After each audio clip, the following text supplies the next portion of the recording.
সম্মানিত উপস্থিতি, ইসলামের চেয়ে, ইসলামী আদর্শের চেয়ে মানুষ কি বেশি পছন্দ করে বলেন তো? আমার বলা হয়ে গেছে, কিন্তু কি বেশি পছন্দ করে? জাহিলিয়াতকে পছন্দ করে। কিভাবে পছন্দ করে দেখুন। রাসূলুল্লাহ সাল্লাল্লাহু আলাইহি ওয়াসাল্লামের উপরে যখন কোরআন নাজিল হচ্ছিল, তিনি কোরআন মাজিদ তেলাওয়াত করতেন সাহাবীদের মাঝে সালাতে।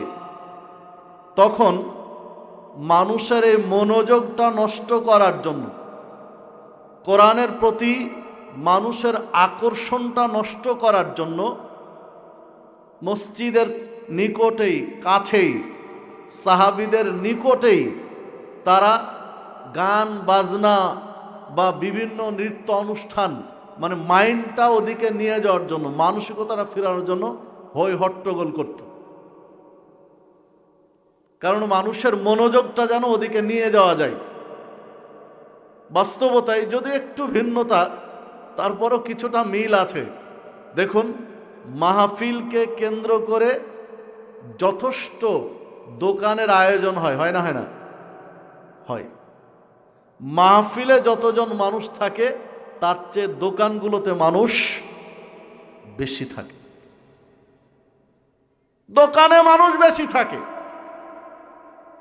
একান্তই চা খাওয়ার জন্য বা এক দু চারটা দোকান বসতে পারে, কিন্তু দেখুন একেবারে মুনিহারির দোকান, না কি বলে, মেয়েদের কসমেটিক্সের দোকান থেকে শুরু করে পায়জামা, পাঞ্জাবি, লেপ, কাঁথা, বালিশ, কম্বল, শীতের পোশাক থেকে শুরু করে কত রকম যে দোকান বসে তা হিসাবের বাইরে। সম্মানিত উপস্থিতি, এগুলো কেনা বেচার জন্য কি আর জায়গা নেই? রাসূলুল্লাহ সাল্লাল্লাহু আলাইহি ওয়াসাল্লাম বলেন, যখন কিছু মানুষ এক জায়গায় একত্রিত হয়, ইয়াতলুনা কিতাবাল্লাহ, আল্লাহর কিতাব তেলাওয়াত হয়, ইয়াতাদারাসুনাহু, তার আলোকে দার্স হয়, কোরআন মাজিদ তেলাওয়াত হয়, কোরআনুল কারীমের আলোচনা, পর্যালোচনা হয়। এই বৈঠকে যারা উপস্থিত থাকে, ইল্লা নাযালাত আলাইহিমুস সাকিনা, আল্লাহর পক্ষ থেকে তাদের উপরে প্রশান্তি নাজিল হতে থাকে। ওয়াগাশিয়াতহুমুর রাহমা, আল্লাহ তার রহমত বর্ষণ করতে থাকেন। ওয়াহাফফাতহুমুল মালাইকা, ফেরেশতারা তাদেরকে ঘিরে রাখেন। সবচেয়ে মজার বিষয় হলো 4 নম্বর কথাটি, ওয়াযাকারাহুমুল্লাহ, আল্লাহ তাদেরকে স্মরণ করেন, মানে আল্লাহ তাদের জিকির করেন। যাকারাহুমুল্লাহ, আল্লাহ তাদের জিকির করেন, আল্লাহ তাদেরকে স্মরণ করেন। কাদেরকে? আমার কথা কি বুঝতে পারছেন? কাদেরকে? একটু কথা বলবেন। গোরস্থানে লাশের সামনে তো ওয়াজ নয় নাকি? আল্লাহ তাদেরকে স্মরণ করেন, মানে ওই লোকগুলোকে স্মরণ করেন। কোন লোকগুলো? যারা এই বৈঠকে আছেন। ফি মান ইনদাহু, তার নিকটতম ফেরেশতাদের মাঝে। আল্লাহর নিকটতম যে ফেরেশতাগণ রয়েছেন, এই ফেরেশতাদের মাঝে এই লোকগুলোকে আল্লাহ স্মরণ করেন। সুবহানাল্লাহ, আল্লাহু আকবার। হাদিস সহিহ মুসলিমের। আর কি চান আপনি? যে আল্লাহ আপনাকে স্মরণ করবেন ফেরেশতাদের মাঝে। যদি আল্লাহ রাব্বুল আলামিন খুশি হয়ে, সন্তুষ্ট হয়ে তার বান্দার বিষয়ে আলোচনা করেন বা স্মরণ করেন, তাহলে ওই লোকগুলোর আশা করা যায় শেষ পরিণাম ভালো, ইনশাআল্লাহ। এই হাদিস সহিহ মুসলিমের মধ্যে রয়েছে, তাবারানী মুজামুল আওসাতের মধ্যে রয়েছে। যখন কিছু মানুষ এক জায়গায় একত্রিত হয় আল্লাহকে স্মরণ করার জন্য, একটা পর্যায়ে এসে হাদিসে মনে হয় বোঝা যায় যে আলোচনার শেষ পর্যায়ে এসে বা একটা পর্যায়ে এসে, ওয়ানাদা মুনাদিম মিনাস সামা, আসমান থেকে আহ্বান আসে, আসমান থেকে ডাক আসে, কুমু মাগফুরান লাকুম, এবার উঠো, দাঁড়াও, মানে এখন যাওয়ার পালা। উঠো, দাঁড়াও, কুমু, তোমরা উঠো, দাঁড়াও, মাগফুরান লাকুম, কেননা তোমাদের পাপগুলো ক্ষমা হয়ে গেছে। আল্লাহু আকবার। আসমান থেকে আল্লাহ রাব্বুল আলামিনের পক্ষ থেকে আহ্বান আসে, ডাক আসে, কুবু, এবার উঠো, দাঁড়াও, কেননা মাগফুরান লাকুম, তোমাদের পাপ ক্ষমা হয়ে গেছে। ফাকাদ বুদ্দিলাত সাইয়্যাতুকুম হাসানাত, তোমাদের পাপগুলোকে নেকি দিয়ে বদল করে দেওয়া হয়েছে। সুবহানাল্লাহ, আল্লাহু আকবার। সম্মানিত উপস্থিতি, তাহলে হিসাব করুন যে দিনী বৈঠক, যে বৈঠকগুলো শর্ত কিন্তু কোরআন তেলাওয়াত হবে, তার আলোকে দার্স হবে, মানে উদ্ভট ভিত্তিহীন বানাওয়াট আষাঢ়ে কিস্সা কাহিনী দিয়ে আলোচনা হবে না, কোরআন এবং সুন্নাহ ভিত্তিক দার্স হবে এই বৈঠকগুলোর ফজিলত। আলহামদুলিল্লাহ, আপনাদের পোস্টারে যে আলোচকগণে আছেন তারা কোরআন এবং সুন্নাহ ভিত্তিক কথা বলেন। আপনাদের গ্রামের কৃতি সন্তান, আমারও শ্রদ্ধাভাজন ব্যক্তি মনে করে আমি ডক্টর আব্দুল বাসির বিন নওশাদ। আমি যখন ওনার পরিচয় যখন জানতাম না, মানে ওনার বাড়ি কোথায়, এই পরিচয় যখন জানতাম না, তখন থেকে কেন জানি ওনার প্রতি আমার একটা ভালোবাসা আছে। কারণ হলো যে আমার বাবার নামে ওনার নাম, তখন থেকে ওনার প্রতি একটা আলাদা আমার শ্রদ্ধা কাজ করে, ভালোবাসা কাজ করে। পরে যখন জানলাম যে উনি আমাদের এলাকারই মানুষ, কারণ আমার বাড়ি তো নাচল তো দূরে না, এখান থেকে দূরে কি নাচল আর এই আপনাদের এরিয়া কাছাকাছি। যখন দেখলাম যে ওনার বাড়ি আমাদের এলাকাতেই, তখন যেন ভালোবাসাটা আরো বেড়ে গেল। কোনোদিন ওনাকে বলিনি, আজকে ওনার সামনে বলছি আর কি। আল্লাহ রাব্বুল আলামিন কবুল করুন, এই মহব্বত জান্নাত পর্যন্ত পৌঁছে দিন, আমিন। দীর্ঘদিন তিনি পড়াশোনা করেছেন মদিনা ইউনিভার্সিটিতে, সেখানে মাস্টার্স করেছেন, পিএইচডি করেছেন, লম্বা সময় 18 বছর যাবত যে মাটিতে নবী মুহাম্মদুর রাসূলুল্লাহ সাল্লাল্লাহু আলাইহি ওয়াসাল্লাম সাহাবীদেরকে দার্স দিয়েছেন, পর্যালোচনা করেছেন, যে হাদিসগুলো আপনাদের কাছে পেশ করছি, তিনি ওই মাটিতে প্রায় দীর্ঘ 18 বছর অবস্থান করেছেন। তো আপনাদের কাছে কোরআন এবং সুন্নাহ ভিত্তিক গুরুত্বপূর্ণ একটা বিষয় নিয়ে আলোচনা করছিলেন। যদিও আমরা আলোচনা অনেক সময় মূল্যায়ন করতে পারি না, কারণ ভাইরালের ভাইরাসে আমরা আক্রান্ত। আলেম ওলামার জ্ঞানের পরিধি কেমন সে অনুযায়ী মূল্যায়ন করতে হবে, এই মাথা আমাদের ভিতরে নেই। মাথায় পোকা ঢুকে আছে কিসের? ভাইরালের। যদি এই পোস্টারে নামের পরে লেখা থাকে 18 ইঞ্চি বা 22 ইঞ্চি বা 26 ইঞ্চি, তাহলে তো আর জায়গা দেওয়া হবে না, মাঠে আর জায়গা জুটে না। আশ্চর্য বাঙালি, নামের শেষে ডিগ্রি হলো কি 18 ইঞ্চি, আর কিছু লাগে না, একেবারে ছুটে হুমড়ি খেয়ে পড়বে। যদি নামের শেষে লাগানো থাকে মেয়ে থেকে ছেলে হয়ে গেছে, তাহলে তার বালাই নেই। মনে হয় গর্ভবতী 8 মাস 9 মাসের গর্ভবতী পারলে সেও আসে ওখানে। মানে এই জাতিকে কি দিয়ে বুঝাবেন? মানে কিছু বাস্তবতার কথা বলছি, যে আপনার নিজের এলাকার মানুষ অনেক সময় হয়তো মূল্যায়ন করতে পারেন না, চিনতে পারেন না, কিন্তু আলেম সমাজ ওনাকে চেনে, জানে ওনাকে। আল্লাহ রাব্বুল আলামিন তাকে হায়াতে তাইয়্যিবা দান করুন, তার ইলমে বারাকা দান করুন। সম্মানিত উপস্থিতি, যে কথা বলছিলাম যে এইরকম দিনই বৈঠকের গুরুত্ব অত্যাধিক।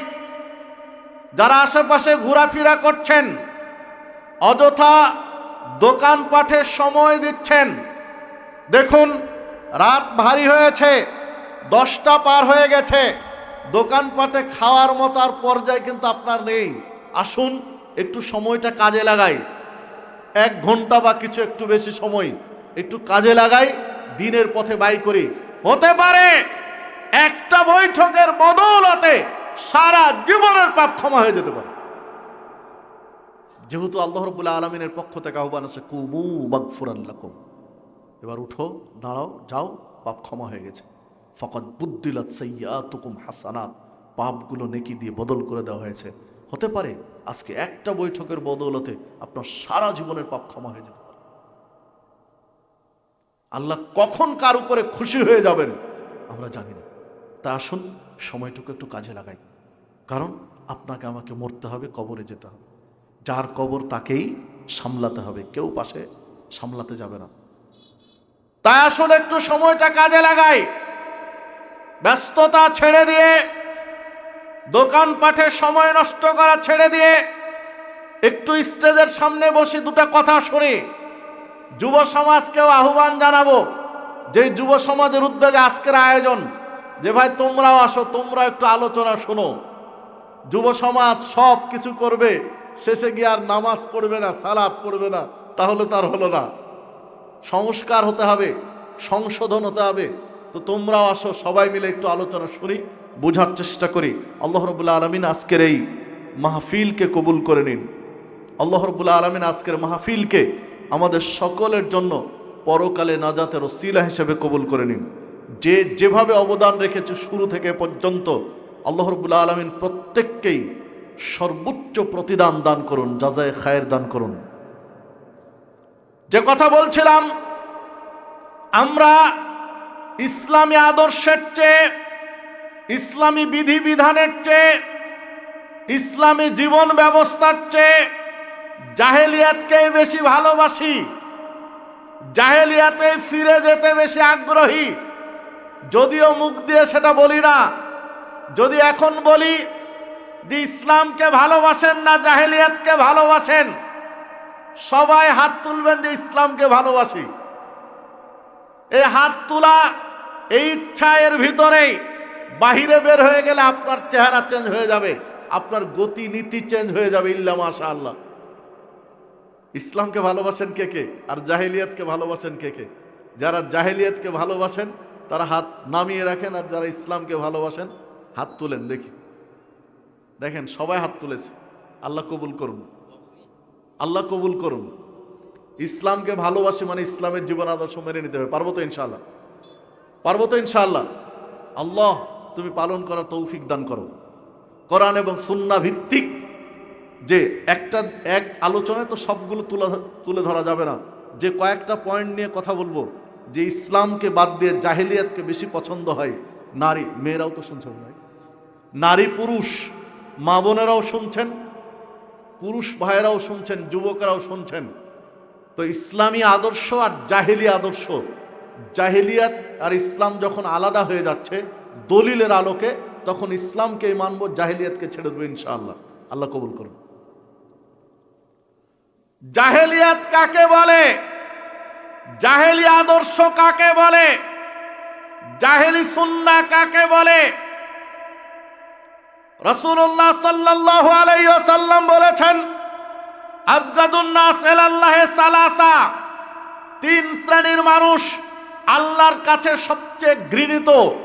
আবগাদুন নাস, মানুষের মধ্যে অপছন্দনীয়, মানুষের মধ্যে ঘৃণিত, মানুষের মধ্যে নিকৃষ্ট মানুষ হচ্ছে কয় প্রকারের? তিন প্রকারের। মুলহিদুন ফিল হারাম, তিন প্রকারের। এক প্রকার হলো হারামের যে এরিয়া আছে, কাবার যে হারামের এরিয়া আছে, হারামের এরিয়াতে নিষিদ্ধ কাজ যেই ব্যক্তি করে, হারামের এরিয়াতে কিছু কাজ আছে যে কাজগুলো করা হারাম, নিষেধ, এই কাজগুলো যে করবে হারামের এরিয়াতে, এই লোকটা আল্লাহর কাছে সবচেয়ে খারাপ, ঘৃণিত। দুই, অমুবতাগিন ফিল ইসলাম সুন্নাতাল জাহেলিয়া, ইসলামী সমাজে, মুসলিম সমাজে, মুসলিম রাষ্ট্রে, মুসলিমদের মাঝে জাহেলি সুন্নাত যে চালু রাখে, জাহেলি সুন্নাতের যে প্রচার প্রসার ঘটায়, এই লোকটা আল্লাহর কাছে ঘৃণিত, আল্লাহর কাছে নিকৃষ্ট, সবচেয়ে খারাপ। তিন, অমুত্তালিবু দামি ইমরিন বিগাইরি হাক্কিন লিইহরিকা দামাহু, অন্যায়ভাবে মানুষের রক্ত ঝরায়, রক্তপাত করে, মানুষকে হত্যা করে, খুন করে, অন্যায়ভাবে কারণ ছাড়াই মানুষ খুন করে, হত্যা করে, শরীয়তের বৈধ কারণ ব্যতিরেকেই মানুষকে হত্যা করে, এই লোকটা আল্লাহর কাছে সবচেয়ে খারাপ। যে হাদিস সহিহ বুখারীর মধ্যে বর্ণিত হয়েছে, ৬,৮৮২ নম্বর হাদিস সহিহ বুখারীর, যে ব্যক্তি হারামের মধ্যে নিষিদ্ধ কাজ করে, যে ব্যক্তি মুসলিম সমাজে জাহিলি সুন্নাতকে টিকিয়ে রাখে, চলমান রাখে, প্রচার প্রসার ঘটায়, আর যে ব্যক্তি অন্যায়ভাবে মানুষকে খুন করে, এই তিন শ্রেণীর মানুষ আল্লাহর কাছে সবচেয়ে খারাপ। সম্মানিত উপস্থিতি, দেখুন সমস্যাগুলো আমাদের মাঝে আছে না নেই? আচ্ছা, অন্যায়ভাবে খুন, এই যে শরীফ উসমান বিন হাদি, যদিও ওনার মূল নাম হারিয়ে গিয়ে এখন সবাই হাদি নামে তাকে চেনে। হাদি মূলত ওনার কার নাম? বাবার নাম। ওনার নাম শরীফ উসমান, কিন্তু নাম আর শরীফ উসমান বেশিরভাগ মানুষ চেনে না, হাদি নামেই চেনে। মানুষটাকে হত্যা করা হলো, আল্লাহ তাকে শাহাদাতের মর্যাদা দান করুন, দোয়া করি। যে সত্যবোধ তার মধ্যে ছিল, মানুষটাকে খুন করা হলো, কোনো যৌক্তিক কারণ এখন পর্যন্ত পাওয়া যায়নি। তাকে খুন করতে হবে, কোনো বাঙালি খুন করবে, কোনো বাংলাদেশের মানুষ খুন করবে, এই রকম কোনো কারণ নেই। স্রেফ ব্যক্তি স্বার্থ, দলীয় স্বার্থ বা বহির্বিশ্বের স্বার্থ রক্ষার জন্যই হয়তোবা তাকে খুন করা হয়েছে, আল্লাহ ভালো জানে। সম্মানিত উপস্থিতি, কারণ ছাড়াই মানুষকে হত্যা করা হবে, বিনা কারণে মানুষকে হত্যা করা হবে, আল্লাহর কাছে এটা খারাপ। জাহেলিয়াতকে মানুষ প্রমোট করবে, প্রচার প্রসার ঘটাবে, এটা আল্লাহর কাছে খারাপ। হারামের মধ্যে নিষিদ্ধ কাজ করবে, এটা আল্লাহর কাছে খারাপ। তাহলে জাহেলি সুন্নাত থেকে বেঁচে থাকতে হবে। জাহেলি সুন্নাত মানে যেই কাজগুলো জাহেলি যুগে চলমান ছিল, ইসলাম পূর্ব যুগে যে কাজ চলমান ছিল, ইসলাম এসে নিষেধ করে দিয়েছে। আল্লাহ রাসূল সাল্লাল্লাহু আলাইহি ওয়াসাল্লাম নিষেধ করে দিয়েছেন, অথবা আল্লাহ রাব্বুল আলামিন কোরআন নাজিলের মাধ্যমে নিষেধ করে দিয়েছেন।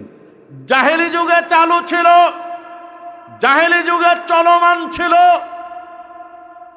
আল্লাহ রাব্বুল আলামিন কোরআন নাজিল করে নিষেধ করেছেন, অথবা ওহিয়ে গায়ের মাতলু রাসূলুল্লাহ সাল্লাল্লাহু আলাইহি সাল্লাম হাদিসের মাধ্যমে নিষেধ করেছেন।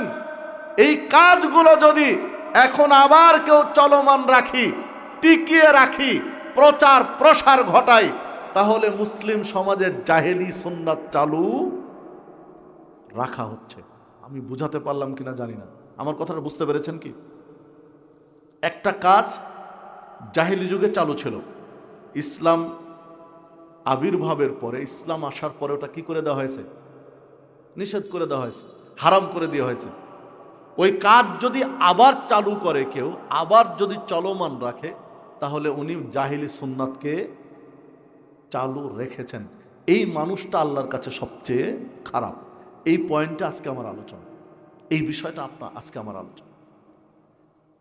জাহেলি সুন্নাত চলমান রাখা কি হতে পারে? কোরআনুল কারীমের মধ্যে আল্লাহ রাব্বুল আলামিন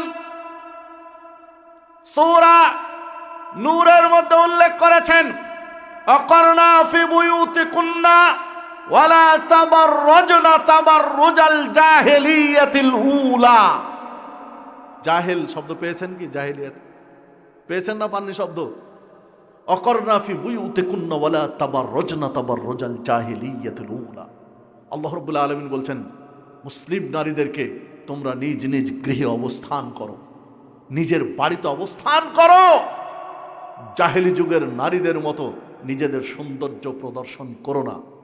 পর পুরুষের কাছে, বেগানা পুরুষের কাছে, বাহিরের পুরুষের কাছে, গায়ের মাহারাম পুরুষের কাছে নিজের সৌন্দর্য প্রকাশ করো না, বরং বাড়িতে অবস্থান করো। প্রদর্শন করো না তোমাদের সৌন্দর্য। তাহলে একজন নারী, মুসলিম নারী, তার সৌন্দর্য রাস্তার মানুষকে, পর পুরুষকে, গায়ের মাহারাম পুরুষকে, গায়ের মাহারাম মানে যার সাথে তার বিয়ে হালাল, যেসব পুরুষের সাথে তার বিয়ে বৈধ, এগুলো হলো কি? গায়ের মাহারাম। আর মাহারাম মানে যার সাথে তার বিয়ে হারাম। গায়ের মাহারাম পুরুষের কাছে নিজের সৌন্দর্য প্রকাশ করা জাহেলিয়াত। রাস্তার মানুষকে নিজের সৌন্দর্য দেখানো, নারী বেগানা পুরুষকে, রাস্তার মানুষকে সৌন্দর্য দেখাবে, এটা হচ্ছে জাহেলিয়াত। আল্লাহ রাব্বুল আলামিন উল্লেখ করেছেন, জাহেলি যুগে নারীদের স্বভাব ছিল, জাহেলি সমাজে নারীদের খাসলত ছিল, জাহেলি সমাজে নারীদের অবস্থা ছিল, তারা সেজে গুজে রাস্তায় বের হতো, মেকআপ করে সেজে গুজে নিজের সৌন্দর্য ফুটিয়ে তুলে রাস্তায় বের হতো, অপর পুরুষকে দেখানোর সুযোগ করে দিত, অপর পুরুষ দেখত, মজা নিত, আনন্দ ফুর্তি করত। এই সমাজ ছিল জাহেলি সমাজ। ইসলাম এসে কি করে দিল? নারীদেরকে নিষেধ করে দিল, জাহেলি যুগের মতো তোমাদের সৌন্দর্য রাস্তায় প্রদর্শন করো না। ইসলাম নিষেধ করে দিয়েছে। এখন যদি কোনো নারী আবার সেজে গুজে রাস্তায় বের হয়, মুসলিম নারী যদি নিজের সৌন্দর্য রাস্তায় প্রদর্শন করে, নিজের সৌন্দর্য অন্য মানুষকে দেখার সুযোগ করে দেয়, তাহলে জাহিলি সুন্নাত চালু রেখেছে। সম্মানিত উপস্থিতি, ফিরে আসতে হবে। সমস্যা আছে না নেই? এই বিষয়ে হয়তোবা শেখ ডক্টর আব্দুল বাসির বিন নৌশাদ হাফেদুল্লাহ আলোচনা করেছেন, সম্ভবত করেছেন। কেউ নেই? জি, আমি এতটুকু টাচ দিয়ে গেলাম এই বিষয়ে যে নারীদেরকে পর্দার মধ্যে থাকতে হবে। অবশ্যই নারীরা যদি বেপর্দায় থাকে তাহলে জাহিলি সুন্নাত চালু রেখেছেন। নারী ফেঁসে যাবেন। জাহিলি সুন্নাত চালু রাখার জন্য ওই নারী ফেঁসে যাবেন ওই নারীর স্বামী, কারণ স্বামী হবেন দায়ুস। বিয়ের পরে যদি হয় তো স্বামী হয়ে যাবে দায়ুস। বিধায় ওই নারীর সাথে নারী তো ফেঁসে যাবে বেপর্দায় থাকার কারণে, স্বামীও ফেঁসে যাবেন বেপর্দায় রাখার কারণে। যদি বিয়ের আগে হয় তাহলে ফেঁসে যাবেন নারীর বাবা, নারীর বাবা ফেঁসে যাবেন। কেননা মেয়েকে বেপর্দায় রেখে বাহির করে শোডাউন দিয়ে হাজার হাজার যুবককে নষ্ট করা হয়েছে। এই জন্য ফেঁসে যাবেন বাবা। বাবা মারা গেছে, বড় ভাই আছে, বোন যদি বেপর্দায় ঘুরে তাহলে ফেঁসে যাবে কে? বড় ভাই। স্বামী মারা গেছে, সন্তান প্রাপ্তবয়স্ক হয়েছে, ছেলে প্রাপ্তবয়স্ক আছে, মা যদি বেপর্দায় ঘুরে, প্রাপ্তবয়স্ক সন্তান আছে, ছেলে সন্তান, সে যদি কোনো পদক্ষেপ না নেয় তাহলে এবার সন্তান ফেঁসে যাবে, প্রাপ্তবয়স্ক সন্তান ফেঁসে যাবে। তাহলে দেখুন, একটা নারী বিপদে পড়ছে আর কতজনকে বিপদে ফেলিয়ে দিয়েছে, কতজনকে বিপদে ফেলে দিয়েছে। এই জাহেলিয়াত সমাজে চলছে, একটু খেয়াল রাখবেন। এই জাহেলিয়াত সমাজে চলছে, খেয়াল রাখবেন। ইয়া আইয়ুহান নবী কুল আজওয়াজিকা ওয়া বানাতিকা ওয়া নিসাইল মুমিনিন, হে নবী আপনি বলে দিন, আপনার স্ত্রীদেরকে বলুন, আপনার কন্যাদেরকে বলুন, নিসাইল মুমিনিন সারা পৃথিবীর মুমিন নারীদেরকে বলুন, ইউদুরিনা আলাইহিন্না মিন জালাবিবিহিন্না, যেন বড় চাদর দিয়ে তাদের বক্ষাদেশ, তাদের সৌন্দর্যকে ঢেকে রাখে। দালিকা আদনা ইউরাফনা, ফলে তাদেরকে চেনা সহজ হবে। ফালা ইউদাইনা, তাদেরকে কেউ উত্তক্ত করতে পারবে না, তাদেরকে কেউ ডিস্টার্ব করতে পারবে না। আল্লাহ রাব্বুল আলামিন চ্যালেঞ্জ দিয়েছেন, একটা নারী যদি পর্দা করার মতো পর্দা করে, একটা নারী যদি নিজেকে হেফাজত করার মতো পর্দা করে, কোরআন এবং সুন্নাহ অনুযায়ী পর্দা করে, পৃথিবীর কারো সাধ্য নেই যে ওই নারীকে উত্তক্ত করতে পারে। আল্লাহ হেফাজত করবেন তাকে। যদি একটা নারী পর্দা করার মতো পর্দা করে, আল্লাহ রাব্বুল আলামিনের সন্তুষ্টি অর্জনের জন্য কোরআন এবং সুন্নাহ ভিত্তিক যদি নিজের লজ্জাস্থানের হেফাজত করে, তাহলে কেউ তাকে নষ্ট করতে পারবে না। আল্লাহ হেফাজত করবেন। যুগে যুগে আল্লাহ করেছেন, যুগে যুগে আল্লাহ হেফাজত করেছেন। যেমন সারা আলাইহিস সালামকে করেছিলেন, যেমন আয়েশা সিদ্দিকা রাদিয়াল্লাহু আনহাকে হেফাজত করেছিলেন, যেমন মারিয়াম আলাইহিস সালামকে আল্লাহ রাব্বুল আলামিন হেফাজত করেছিলেন। এইরকম বহু নারীর ঘটনা পাবেন যারা বিপদে পড়েছেন, মনে হচ্ছিল বাঁচার আর কোনো রাস্তা নেই, অথচ আল্লাহ রাব্বুল আলামিন তার গায়েবী মদদে তাদেরকে হেফাজত করেছেন। সম্মানিত উপস্থিতি, যে কথা বলছিলাম, নারীদের বেপর্দা কেন্দ্রিক জাহেলিয়াত সমাজে চালু আছে। কেউ জাহেলিয়াত পালন করে চালু রেখেছে, কেউ তাদেরকে সুযোগ দিয়েছে, কেউ সেটার প্রচার প্রসার করে চলমান রেখেছে। প্রত্যেকে অপরাধী, অপরাধ থেকে বেরিয়ে আসতে হবে। যুব সমাজ, তোমার হাতে অ্যান্ড্রয়েড সেট আছে, স্মার্টফোন আছে, একটা বেপর্দা নারী, বেগানা নারী, বেপর্দা নারী, অর্ধনগ্ন নারী, অর্ধ পোশাক পরিহিতা নারী আসলো, আর তুমি ওটাকে লাইক দিলে, কমেন্টস করলে বা সাপোর্ট করলে, পাঁচজনকে দেখার সুযোগ করে দিলে, তাহলে তুমিও জাহেলি সুন্নাতকে চলমান রাখলে। জাহেলি সুন্নাত প্রচার প্রসারের তুমি একজন সঙ্গী, কারণ এর নাম ইসলাম। দুই, জাহেলি সুন্নাত থেকে বেরিয়ে আসতে হবে। নেশা জাতীয় দ্রব্য জাহেলিয়াত। কিভাবে জাহেলিয়াত? রাসূলুল্লাহ সাল্লাল্লাহু আলাইহি সাল্লামের পূর্ব যুগে নেশা জাতীয় দ্রব্য চলমান ছিল। সাহাবীরা কেউ কেউ খেতেন বা পান করতেন, কেননা তখনও হারাম হয়নি, তখনও শরীয়তে হারাম করা হয়নি। স্টেপ বাই স্টেপ, 4 স্তরে নেশা জাতীয় দ্রব্যকে হারাম করা হয়েছে।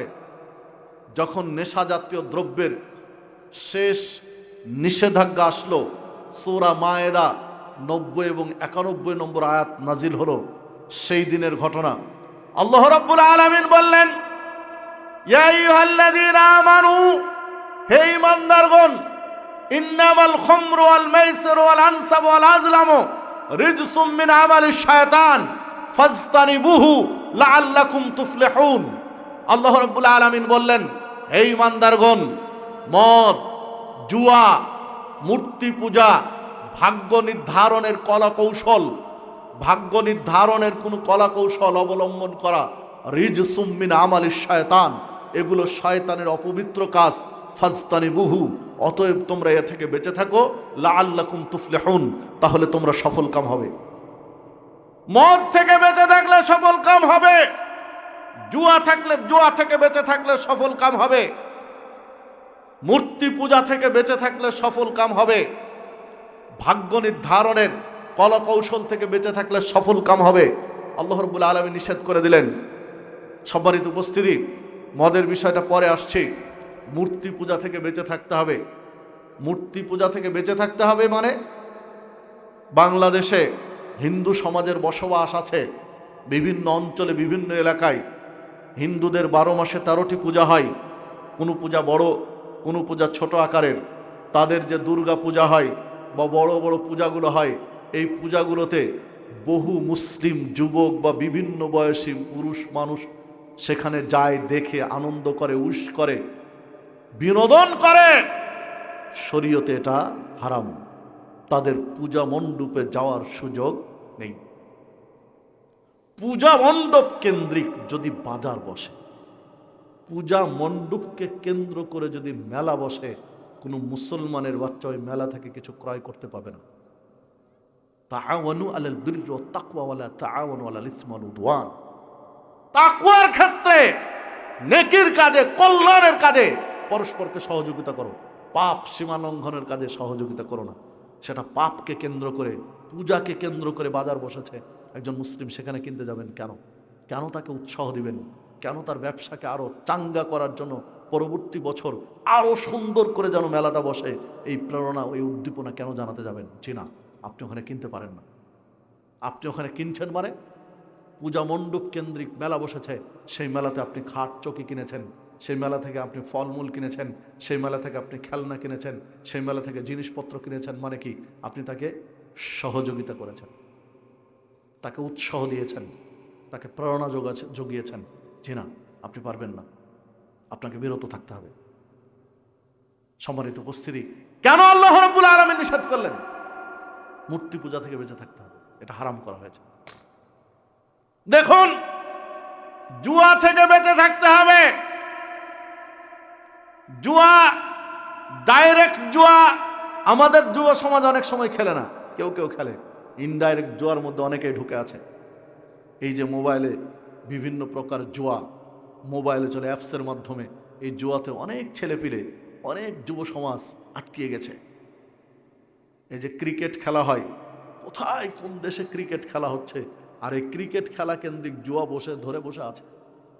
খেলা হচ্ছে কোথায় ইংল্যান্ডে, খেলা হচ্ছে কোথায় ব্রাজিলে, খেলা হচ্ছে কোথায় কোন রাষ্ট্রে খেলা হচ্ছে তার হিসাব নেই।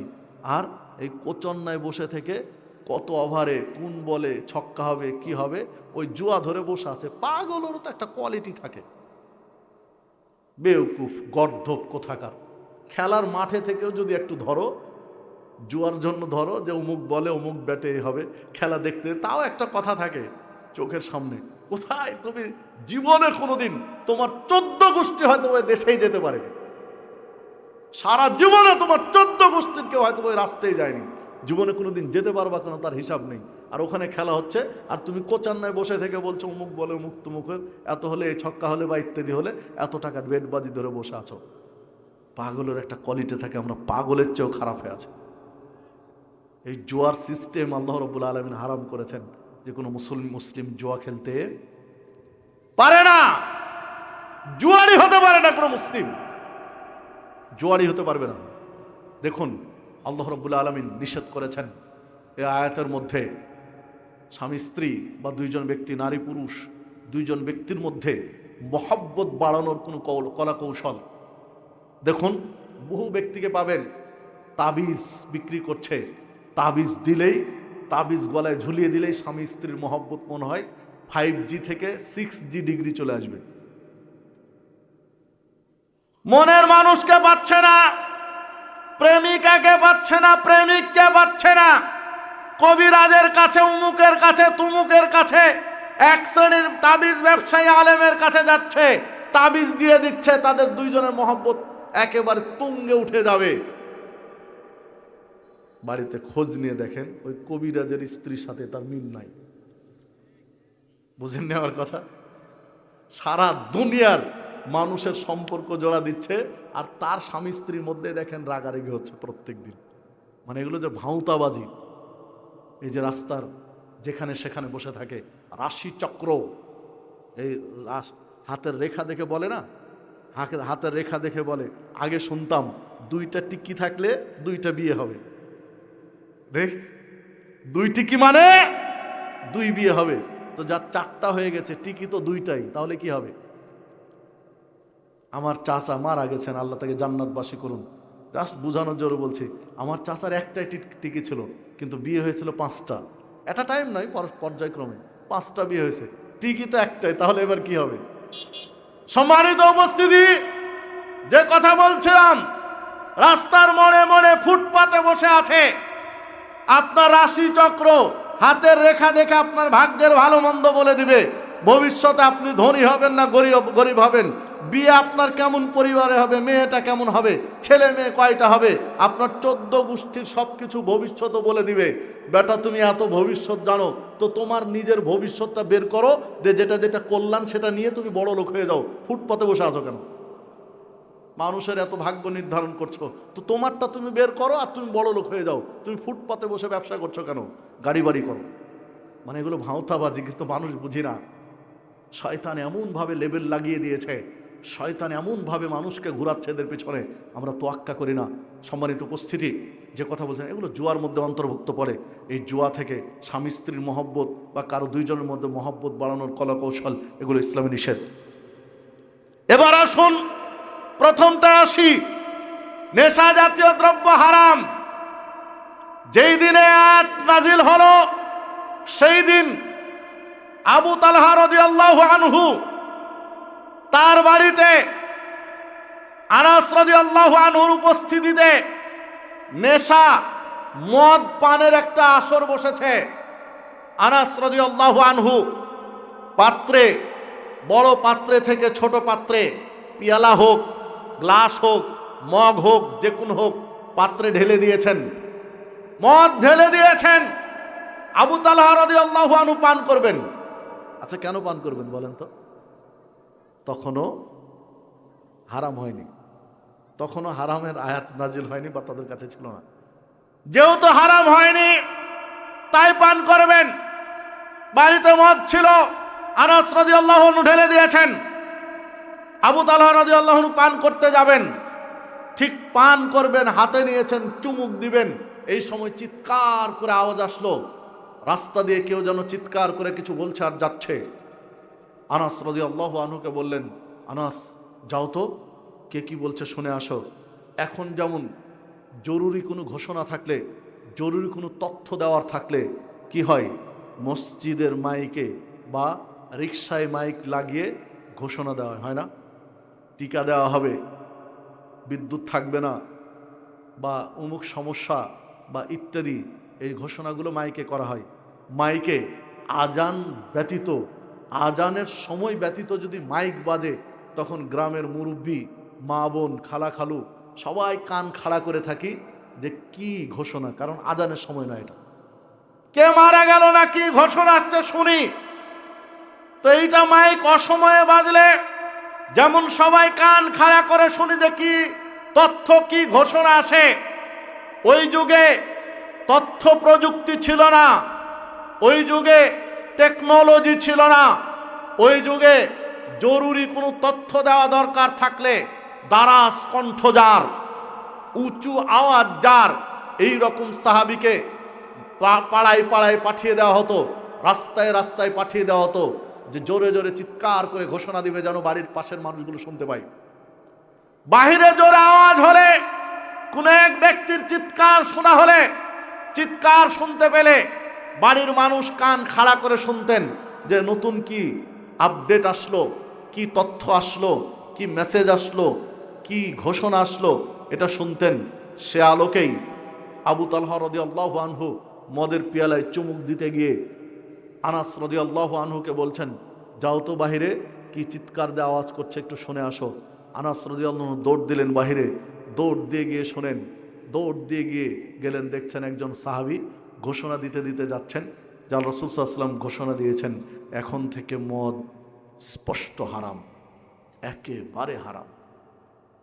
তিনি যেহেতু মদ ঢেলে দিয়ে গেছেন, দৌড় দিয়ে আসলেন, যে হয়তো বা পান করা শুরু করে দিয়েছেন, দৌড়ে এসেছেন শুনেই যে সর্বনাশ, মদ তো হারাম, এখন খাচ্ছি মানে মদ হারাম খাচ্ছি, এতদিনে হারাম ছিল না, খেয়েছি সমস্যা নেই, কিন্তু এখন খাচ্ছি মানে হারাম খাচ্ছি। আবু তালহা রাদিয়াল্লাহু আনহুর মতো মানুষ হারাম খাবেন, এটা কি করে হয়? দৌড় দিয়ে এসেছেন, দৌড় দিয়ে এসে দেখেন আবু তালহা রাদিয়াল্লাহু আনহু পেয়ালাটা হাতে নিয়ে আছেন, তখনও খাওয়া আরম্ভ করেননি। আনাস রাদিয়াল্লাহু আনহু বললেন আবু তালহা রাদিয়াল্লাহু আনহুকে, যে রাসূল সাল্লাল্লাহু আলাইহি ওয়াসাল্লামের পক্ষ থেকে সাহাবী ঘোষণা করছেন, আয়াত নাজিল হয়েছে এখন থেকে মদ হারাম, আয়াত নাজিল হয়ে গেছে এখন থেকে মদ হারাম, কোন মুসলিম মদ খেতে পারবে না, নেশা জাতীয় দ্রব্য পান করতে পারবে না। যখন এই কথা শুনলেন আবু তালহা রাদিয়াল্লাহু আনহু, তখন মদের পাত্রটা, পিয়ালাটা আনাস রাদিয়াল্লাহু আনহুর হাতে দিয়ে বললেন, যাও এটা রাস্তায় ফেলে দাও, আর খাওয়া যাবে না, এতদিন হারাম ছিল না, খেয়েছি, এখন হারাম হয়ে গেছে, কি করতে হবে? ফেলে দিতে হবে। রাস্তায় যখন আনাস রাদিয়াল্লাহু আনহু মদের পাত্রটা নিয়ে এসে ফেলে দিতে গেলেন, তখন আনাস রাদিয়াল্লাহু আনহু বলছেন যে আমি দেখলাম যার যার বাড়িতে মদ ছিল, যার যার বাড়িতে এটা স্টক করা ছিল, মদ রাখা ছিল, প্রত্যেকেই পাত্র নিয়ে এসে রাস্তাতে ঢেলে দিচ্ছে, যার যার কানে আওয়াজ গেছে রাস্তায় ঢেলে দিচ্ছে, রাস্তার পাশ দিয়ে মদ গড়ে চলে যাচ্ছে। সম্মানিত উপস্থিতি, দেখুন হাদিস সহিহ বুখারীর হাদিস, অকাট্য সহিহ, মদটা ছিল ফাজিখ নামের একটা মদ, একেবারে হাদিস সহিহ, যেহেতু সহিহ বুখারীর হাদিস। দেখুন সাহাবীরা এই মানসিকতা ছিল না যে যখন আজকে ঢেলেছি আজকে খেয়ে নেই আর খাবো না, এই মানসিকতা ছিলেন কি? যে আজকে ঢেলেছি আজকেরটা খেয়ে নেই, জীবন আর কোনোদিন খাবো না, বা বাড়িতে যেটুকু আছে, পাত্রে যেটুকু আছে, যেহেতু কেনা হয়ে গেছে, টাকা দিয়ে কেনা হয়েছে, তো একটু খেয়ে নেই আর কোনোদিন খাবো না, এই মানসিকতা ছিলেন? ছিল। কিনেছি, হারাম ছিল না, হারাম হয়ে গেছে, আর এক বিন্দু পরিমাণ খাওয়া যাবে না, ফেলে দিয়েছেন, ফেলে দিয়েছেন। আপনি একজন সাহাবীকেও দেখাতে পারবেন না, একজন সাহাবীকেও ইতিহাস দেখাতে পারবেন না যে জানার পরে তারা নেশা জাতীয় দ্রব্য পান করেছে, পাবেন না। জেনেছেন, ফেলে দিয়েছেন। আশ্চর্য লাগে, আল্লাহ রাব্বুল আলামিন সূরা তারাকের মধ্যে বলেছেন, ওমাইয়াত্তাকিল্লাহ ইয়াজআল লাহু মাখরাজা, তাকওয়াশীল হও, আল্লাহ পথ বের করে দিবেন। সমস্যায় পড়েছো, বিপদে পড়েছো, ঝামেলায় পড়েছো, আল্লাহ একটা রাস্তা বের করে দিবেন। ওয়ায়ারযুকুহু মিন হাইসু লা ইয়াহতাসিব, আল্লাহ এমন ভাবে রিজিক দিবেন যেটা তুমি কল্পনাও করতে পারবে না। তাকওয়াশীল হও, আল্লাহ এমন ভাবে রিজিক দিবেন যেটা তোমার কল্পনার বাহিরে, কল্পনাতীত জায়গা থেকে রিজিকের ব্যবস্থা করে দেবেন।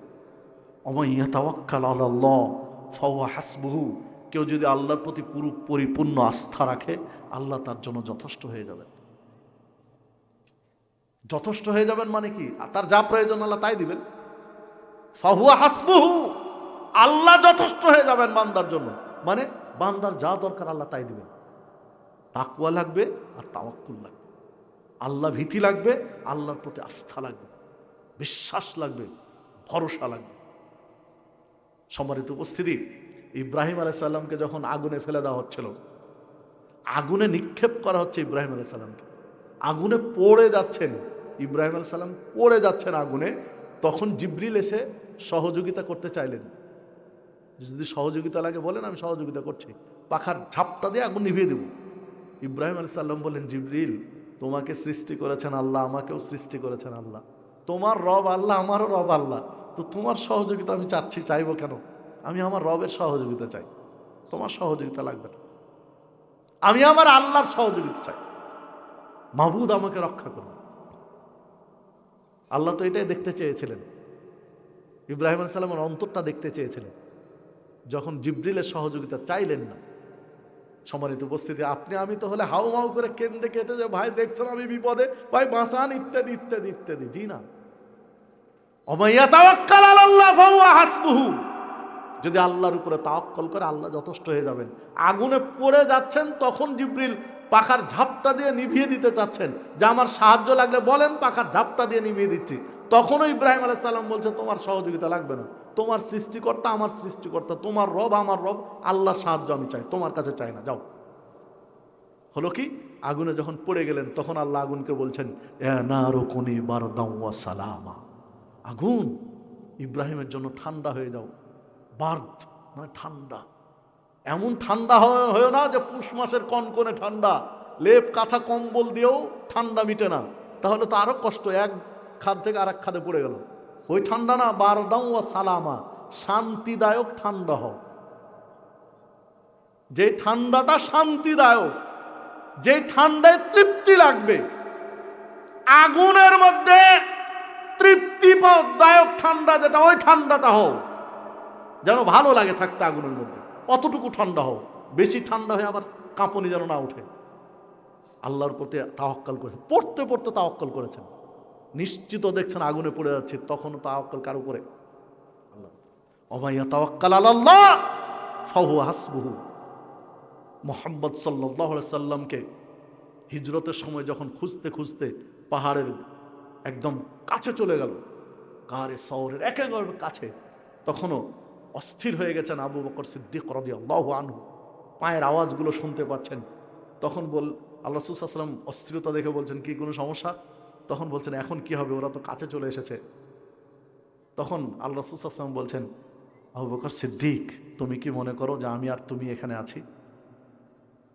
আমাদের সাথে আল্লাহ আছে, আল্লাহ আমাদেরকে রক্ষা করবেন। আল্লাহ রক্ষা করলে ওরা এখানে এসে খুঁজে পাবে? মানে বোঝাতে চাইলেন যে আল্লাহ আমাদের সাথে আছেন, টেনশনের কোনো কারণ নেই, নিশ্চিত ধরা খেয়ে যাব। মাটি থেকে 2 ঘন্টা 2.5 ঘন্টা লাগে যেখানে উঠতে, সেই জায়গায় উঠে চলে গিয়েছে, গর্তে একটু খুঁজলেই ধরা খেয়ে যাব। তখন আল্লাহ রাসূল সাল্লাল্লাহু আলাইহি ওয়াসাল্লাম বলছেন, আমাদের সাথে আল্লাহ আছেন, টেনশন করছো কেন? টেনশনের কারণ নেই। ওমাইয়া তাওয়াক্কাল আলাল্লাহ ফাহুয়া হাসবুহু। মুসলিম মা বোন সারা আলাইহিস সালাম, জাহেল বাদশাহ, তৎকালীন মিশরের বাদশার কাছে, জালেম বাদশার কাছে ধরা পড়ে গেল। জালেম বাদশার গৃহে যাওয়ার পরে তখনও স্মরণ করলেন আল্লাহকে, যে আল্লাহ হেফাজত করবেন। আল্লাহ হেফাজত করেছিলেন। যে কথা বলছিলাম, সাহাবায়ে কেরাম জানার পরে আর নেশা জাতীয় দ্রব্য স্পর্শ করেনি। যাদের কাছে মওজুদ ছিল তারা ফেলে দিয়েছেন। আবু বকর সিদ্দিক রাদিয়াল্লাহু আনহু গোলাম খাবার কিনে নিয়ে এসে দিয়েছে, খাবার খেয়েছেন। খাবার খাওয়ার পরে জানতে পারলেন জ্যোতিষী করা, গণক ঠাকুরি করা, হাতের রেখা দেখে ভাগ্যের ভালো মন্দ বলা, এই রকম সোর্স থেকে এই ইনকাম এসেছে, টাকা এসেছে, যেইটা দিয়ে খাবার কিনেছে খেয়ে ফেলেছি। জানার পরে বমি করে দিলেন, হাতের আঙ্গুল গলার ভিতরে দিয়ে ঢুকিয়ে বমি করে ফেলে দিলেন। 4238 নম্বর হাদিস, 3842 নম্বর হাদিস সহিহ বুখারীর। বমি করে ফেলে দিলেন যে হারাম খাদ্য নিজের পেটের মধ্যে রাখবো না। সাহাবীরা হারাম থেকে কিভাবে বাঁচছিলেন? নেশা জাতীয় দ্রব্য হারাম। রাসূলুল্লাহ সাল্লাল্লাহু আলাইহি সাল্লাম বলেছেন, কুল্লু মুসকিরিন খামরুন ওয়া কুল্লু খামরিন হারাম। প্রত্যেকটা নেশা জাতীয় দ্রব্য মদ, আর প্রত্যেকটা নেশা জাতীয় দ্রব্য হারাম। মা আসকারা কাসীরুহু ফাকালিলুহু হারাম। যে জিনিস বেশি পরিমাণ খেলে নেশা হবে, তার সামান্য পরিমাণ খাওয়া হারাম। আগের হাদিস সহিহ মুসলিমের মধ্যে রয়েছে, 5336 নম্বর হাদিস, সহিহ বুখারীর 7172 নম্বর হাদিস, মা কুল্লু মুসকিরিন হারাম। প্রত্যেকটা নেশা জাতীয় দ্রব্য হারাম। ইবনু মাজাহ 3393 নম্বর হাদিস, মা আসকারা কাসীরুহু ফাকালিলুহু হারাম।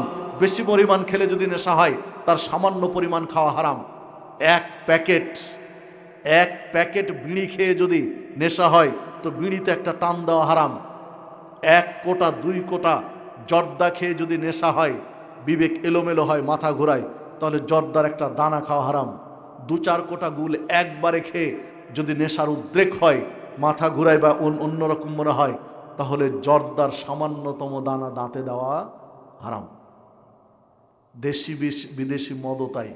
1 চুমুক, 1 পিয়ালা, 1 বোতল, 1 গ্লাস খেয়ে যদি নেশা আসে, উল্টাপাল্টা মনে হয়, তাহলে মদে 1 চুমুক দেওয়া হারাম।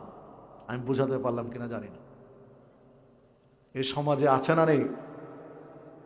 বিড়ি আছে, সিগারেট, জর্দা, গুল। মুসলমানের বাচ্চা তুমি বিড়ি খাও, জর্দা খাও আর গুল খাও। বিড়ি খোর, হায়া শরম লজ্জা কিচ্ছু নেই। মুসলিমদের মধ্যে সবচেয়ে বেহায়া, নির্লজ্জ, ইতর শ্রেণীর মানুষ হচ্ছে বিড়ি খোর, সিগারেট খোর। এবার তো বিড়ি খোর আমার উপর রেগে গেলেন। মাইকের আওয়াজ যত দূরে যাচ্ছে, বিড়ি খোর আমার উপরে রেগে গেলেন যে আর আওয়াজ পেলাম না, বিড়ির বিরুদ্ধে লেগে গেলাম। ভাই, তুমি খাচ্ছ খাও, আগে শোনো, শোনার পরে ডিসিশন তুমি নাও, সিদ্ধান্ত তুমি নাও যে বিড়ি খাবে না ছেড়ে দিবে। বিড়ি খোর বিড়ি খায়, খেতে খেতে একটা পর্যায়ে গিয়ে টয়লেটে বাথরুমে বসে বিড়ি খায়। খায় না? খায় না? আমার নিজের চোখে দেখা বহু মসজিদের, শহর কেন্দ্রিক একাধিক মসজিদের ভিতরে টয়লেটের গেটে লেখা আছে যে ধূমপান করা নিষেধ। কোথায় লেখা আছে? টয়লেটে, মসজিদের টয়লেটে। কদিন আগে আমি এতেও দেখলাম কি, পেট্রোল পাম্পের, আমাদের তো রাস্তায় চলতে হয়, পেট্রোল পাম্পে দাঁড়াতে হয়, পেশাব পায়খানা করা লাগে, ওয়াশরুমে যাওয়া লাগে। পেট্রোল পাম্পের ওয়াশরুমে দেখছি দরজায় লেখা আছে যে এর ভিতরে ধূমপান করা নিষেধ। বেহায়া কোথায় গিয়ে ধূমপান করে আপনি হিসাব করেছেন? খায় আর পায়খানা করে, ও মানুষ। আপনার বিবেক দিয়ে বলেন তো যে ওকে মানুষের কাতারে ফেলা যাবে? খাচ্ছে আর পায়খানা করছে, তো গরু ছাগল কুকুর শুকুরের কাজ, যাদেরকে আল্লাহ বিবেক দেয়নি। গরু ছাগল কুকুর শুকুর খায়, পেশাব করে, পায়খানা করে, একসাথে চলে। তার মুখ দিয়ে খাচ্ছে, পেশাব করছে, পায়খানা করছে একসাথে। ভাই, তুমিও খাচ্ছ আর পায়খানা করছো একসাথে, তাহলে তফাৎটা কোথায়? কোন তফাৎ আছে? কোন রুচিশীল একজন অমুসলিম, একজন হিন্দু, খ্রিস্টান, বৌদ্ধ ঠান্ডা মাথায় যদি চিন্তা করে যে তাই তো, মানুষ তো ভিন্ন রকম একটা প্রাণী যাকে বিবেক দেওয়া হয়েছে, পায়খানায় বসে থেকে যে খাবার খায়, এই খাবার মানুষের খাবার হতে পারে না।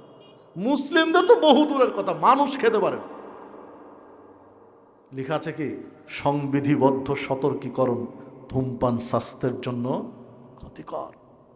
ধূমপানে মৃত্যু আনে, ধূমপান হৃদরোগের কারণ, ধূমপানে স্ট্রোক হয়। সাধে গন্ধে অতুলনীয়, প্রতি টানে তৃপ্তি আনে। লেখা আছে না, বড় বড় সাইনবোর্ড বিলবোর্ডে লেখা আছে, সাধে গন্ধে অতুলনীয়, প্রতি টানে তৃপ্তি আনে। যে বেটা লিখেছে ও ঠিকই লিখেছে। সকাল ভোরে বাসি পেটে যে জায়গায় বসে থেকে ও খায়, যা খায় তার স্বাদ আর যা বের করে তার গন্ধ আসলে অতুলনীয়, ওর কোনো তুলনাই হয় না। ও বেটা ঠিকই লিখেছে, প্রতি টানে তৃপ্তি আনে, স্বাদে গন্ধে অতুলনীয়। ও কোনো তুলনাই হবে না, যে জায়গায় বসে টানে আর যা বের করে তার গন্ধে। ছি ছি ছি। মুসলিম, আমি এভাবে বলার উদ্দেশ্য হলো যে আপনি একটু বিবেক খোলেন। আপনার বিবেক তো বিড়ি সিগারেট জর্দা গুল খেয়ে খেয়ে ভোঁতা হয়ে গেছে। আপনাকে তো এটা পাপ মনে হয় না, এই জন্য আপনাকে পয়েন্টগুলো ধরিয়ে দিচ্ছি যেন ছাড়তে সহজ হয়।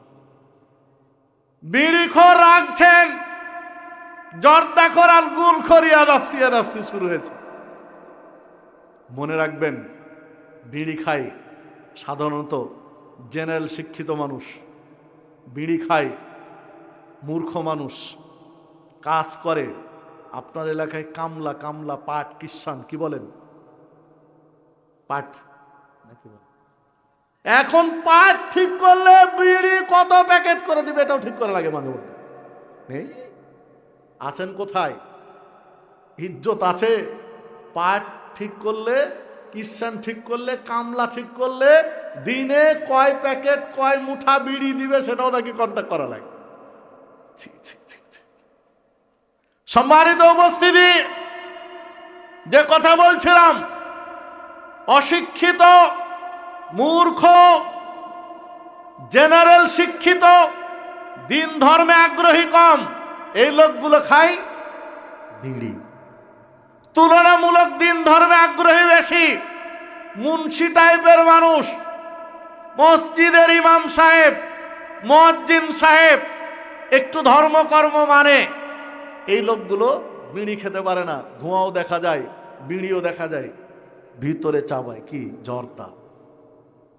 এরা খায় জর্দা, মানে সাধারণ মানুষের ইমান একটু বেশি, তাই ও বিড়ি বাদ দিয়ে কি খাচ্ছে? জর্দা। যে বিড়ি খায় তামাক পুড়িয়ে ধোঁয়া খায়, বিড়িখোর তামাক পুড়িয়ে ধোঁয়া খায়, জর্দাখোর তামাক চিবিয়ে রস খায়। কার অপরাধ বেশি? বিড়িখোর তামাক পুড়িয়ে ধোঁয়া টানে, জর্দাখোর তামাক চিবিয়ে রস খায়। অপরাধটা জর্দার বেশি না বিড়ির বেশি? জর্দার বেশি। খতিব সাহেবের ইমান আরো পাকা, মিম্বারে খুতবা দেয়, ইমান আরো মজবুত। খতিব সাহেব বিড়িও খায় না, জর্দা খায় না, দাঁতে গুল মারে, মানে ইমান পাকা। কষ্ট করে চাবানো লাগবে না, সব ঠিক করে আছে, শুধু দাঁতে ঘুষে দিবে, বাস, ওকে, কেল্লা ফতে। জি, জর্দা চাবায় ওই লোকটা তো মাঝে মাঝে পানির পিক ফেলে, আর গুলখোর ফেলার দরকার হয় না। ওর ইমান যত মজবুত ও গুল খায়। ইমান পাকা কম বিড়ি খায়, পাকা একটু বেশি ও জর্দা খায়। যার ইমান আরো পাকা ও যে গুল খায়। হারামখোরের দিক দিয়ে সব সমান না, কোয়ালিটি আছে এখানে।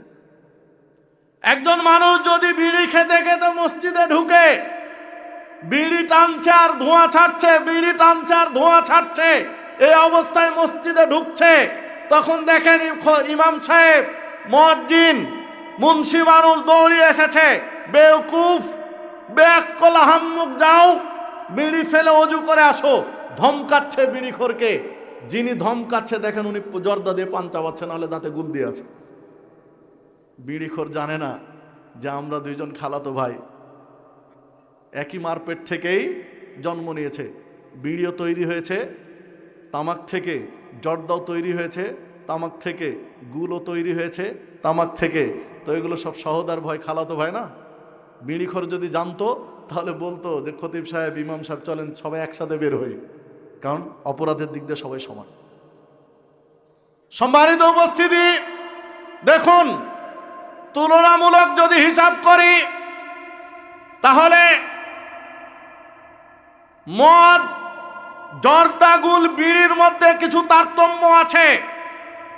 মদ যেমন ডাইরেক্ট হারাম, স্পষ্ট হারাম, জর্দাগুল, বিড়ি ইনডাইরেক্ট হারাম। এগুলো হাদিস এবং আয়াতের সমন্বয়ে বলতে হয় হারাম, ডাইরেক্ট বলা হয় না, সমন্বয় করে বলতে হয় হারাম। কিন্তু হারাম কিন্তু হারামই, হারামের মধ্যে কোনো কোয়ালিটি হয় না। হারামের মধ্যে কোয়ালিটি হয় কি বলতে পারবেন? যে ওটা ভালো হারাম আর এটা খারাপ হারাম, ওটা হারাম খারাপ হারাম আর এটা ভালো হারাম, এটা উত্তম হারাম, এটা কম উত্তম হারাম বলতে পারবেন? হারাম তো হারামই। একটা ছাত্র যদি 100 মার্কের মধ্যে 80 মার্ক পায় তাহলে পাশ করেছে, ভালো রেজাল্ট করেছে, এই রেজাল্ট করেছে। 100 মার্কের মধ্যে 90 পায়, এই রেজাল্ট করেছে। 100 মার্কের মধ্যে 70 পায়, এই রেজাল্ট করেছে। 100 মার্কের মধ্যে 50 পায়, এই রেজাল্ট করেছে। শ্রেণীবিন্যাস হয় না? প্লাস পেয়েছে, গোল্ডেন প্লাস পেয়েছে, এ গ্রেড পেয়েছে, বি গ্রেড পেয়েছে, সি গ্রেড পেয়েছে, ডি গ্রেড পেয়েছে। যখন 33-এর নিচে আসে তখন কি বলে? F, fail. 33 পেয়েছে ফেল, 30 পেয়েছে ফেল, 20 পেয়েছে ফেল, 10 পেয়েছে ফেল, 5 পেয়েছে ফেল, 0 পেয়েছে ফেল। 10 পেয়েছে ওই ব্যক্তি যেমন ফেল, 20 পেয়েছে ওই ব্যক্তিও তেমনই ফেল। বলা হয় কি যে 20 পেয়েছে ও ভালো ফেল, আর যে 10 পেয়েছে ও খারাপ ফেল। বলা হয় যে ভালো ফেল আর খারাপ ফেল। ফেলের কোয়ালিটি হয় না, পাসের কোয়ালিটি হয়। ঈমান তাকওয়ার আলোকে মুসলিমের কোয়ালিটি হয়। সিদ্দিক, শুহাদা কোয়ালিটি হচ্ছে সিদ্দিক, শহীদ কোয়ালিটি নির্বাচন হচ্ছে, সাদিকিন কোয়ালিটি নির্বাচন হচ্ছে। মানে এরা উত্তীর্ণ হয়েছে তাদের, কিন্তু যে ফেল করেছে, ঈমান নেই, ওর কোনো কোয়ালিটি নেই। সম্মানিত উপস্থিতি, যেমন এখানে কোনো ভালো আর মন্দ নেই, বিধায় আপনি বিড়ি, সিগারেট, জর্দাগুলের মধ্যে কোয়ালিটি করবেন যে ওটা একটু ভালো হারাম, এটা একটু খারাপ হারাম, এটা মধ্যম মানের হারাম। কোয়ালিটি করার সুযোগ নেই। হারাম ওটা হারামই, যেটা হারাম সেটা হারাম, ওটা আপনাকে ছেড়ে দিতে হবে। দেখুন মুসলিমরা ওই জাহেলিয়াতকে ভালোবাসে, যে বিড়ি, সিগারেট, জর্দা, গুলিয়া বা হিরোইন, ফেনসিডিল, দেশি বিদেশি মদ, লিকুইড মদ বা বিভিন্ন প্রকারের মদ জাহেলি যুগে চালু ছিল, ইসলাম হারাম করেছে। ওই হারামগুলো এখন মুসলিমদের পছন্দ হয়, ভালো লাগে। এই জন্য তো দেখেন একদম তৃণমূল পর্যায়ে এমন কোনো গ্রাম বাংলাদেশে পাবেন না যে গ্রামে এগুলো বিক্রি হয় না।